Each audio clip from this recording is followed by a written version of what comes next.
Spirits would always show up at night in my dark room.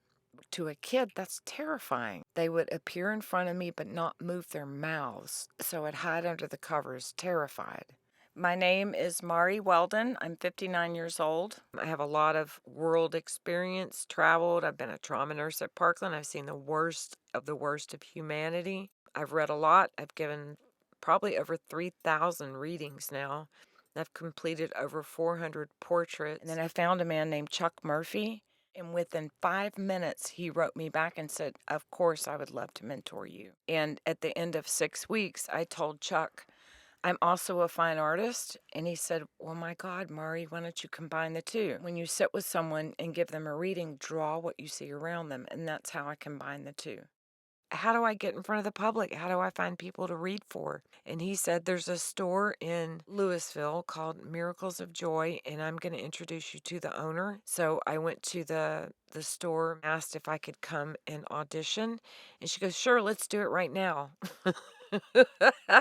So I had to go from being a registered nurse to reading for someone in like 5 seconds. I was literally shaking and it was embarrassing. She said, look, just channel for me and let's see what comes through. And immediately her grandparents showed up and I drew them very quickly. And she was shocked. She said, Mari, no one ever gets my grandparents in readings. And she hired me on the spot. I've read for 1, 2, 3, 4, 5, 6, 7 people so far. And I have 1, 2, 3, 4, 5, 6, 7, 8, 9 more to do, which is a lot. I've been doing readings full time now for 12 years, and I work about 3 to 4 events every month. To me, it's just like working in the trauma ICU when I give readings, because that's what I'm best at, helping people through their most traumatic moments in life. So it is physically exhausting to give a reading. Like the event I work today, I normally read for 18 people over 6 hours straight. So at the end of 6 hours, I am literally depleted of the life force energy. Everyone that works these fairs is of like mind. We all truly love and care for each other. We hold each other up. Do you have a moment? How are you? God, Fuck. Mari. You're okay. No, yeah. I'd like Today to get a hike sucks. is what I'd like to do.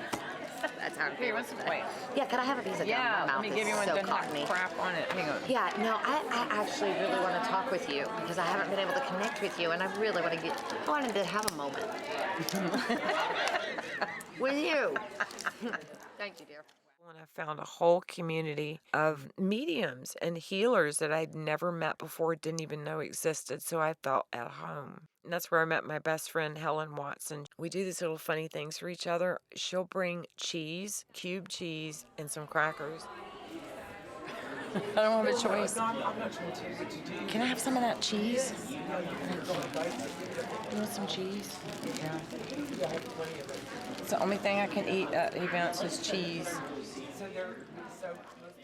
But if I didn't have her at certain events that are very, very busy to send me physical energy or food and vice versa, it would be a very difficult day to get through. That's for sure.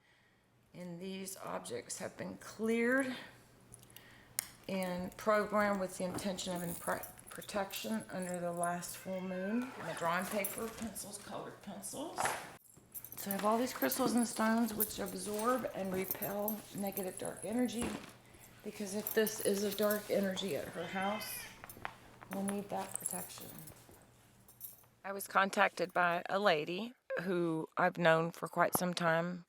So she revealed that she felt something was following her around in her house. She couldn't see. And then before we walk out to the car, we're going to do a protection prayer/spell. Before heading to Misty's house, I asked that Mother Earth, God, the universe, protect me, my family, my pets, my home, my place of work, my colleagues, and all my friends from any dark energy. No dark energy may follow me home. It must stay in that house or moving on to the light. Christ, look at you. Whoa! you? You look great. Thank you. You looked great before. Well, thank you. Oh, Well, I haven't really, like, I'm really clean. So who cares? Well, I started off doing readings at a little bitty store, and people periodically would come into that metaphysical store and say, hey, there's some kind of spirit in my house. It's scaring me to death. Can you help me? And I was like, yeah, I can do that. Okay. So tell me why I'm here. You're here because I've been feeling some things here. I've asked to leave. I don't think they left, but I just feel things upstairs. What do you feel? The presence of maybe like a man. Okay. Let's go this way. Okay, so this is Nora's room. Yeah. Came out of that bedroom, shut the door, and as I turned around, I saw him. That spirit is literally standing right there, about 2 feet in front of Foxy. Okay, I'm gonna draw him. Wow. He knows that you know about him. He said, 4 years been with you. 1976 is when he passed. I see a cigarette. He smokes cigarettes. I don't know if he does that in your house. Jason smokes outside. Okay. This dude, his name is Alexander. And he probably came outside from smoking when I saw the dude with the hat. Oh, wow. I said, who's that guy with the hat behind you? Do I bother you, is what he said. Do I bother you? Him being here, does he bother you? Yes. Do you want him to leave? Yes. I got his last name, hang on. This is his name, Misty, Alexander DeGard. So come to find out, this spirit has been hanging around this lady because she overcame her addiction to alcohol. So here's the deal. The only one that can cross him over is you. He doesn't want to let you go. He's learning from you. Okay. I would do this tonight. Okay. He's not ominous. He's not mean. He's actually like been called out and a little bit embarrassed. When they finally do go to the light, sometimes I just burst into tears because it's so beautiful. They finally let go of their fear.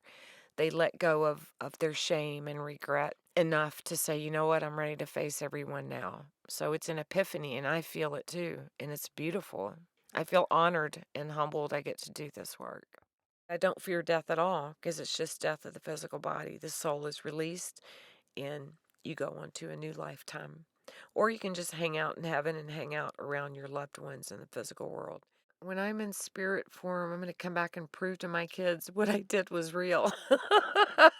I'm going to appear in front of my kids and blow their minds and say, see, I told you it's real. That's what I'm going to do.